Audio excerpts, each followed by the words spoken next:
Ndege ya Air India Boeing 787-8 Dreamliner iliyokuwa na zaidi ya watu 200 imeanguka karibu na uwanja wa ndege katika mji wa magharibi mwa India wa Ahmedabad. Shirika la ndege na maafisa wa polisi wamesema hii leo bila kutaja kama kulikuwa na vifo.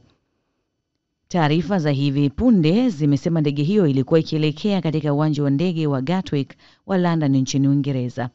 Picha zimeonyesha vifusi vikiwaka moto huku moshi mzito mweusi ukipaa juu angani karibu na uwanja wa ndege.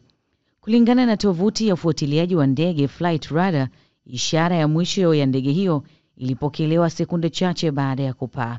Mawimbi kutoka kwenye Air India yalipotea saa 4 dakika 8 asubuhi kwa saa za huko, chini ya dakika 1 baada ya kupaa, na ilikuwa imefikia futi 625.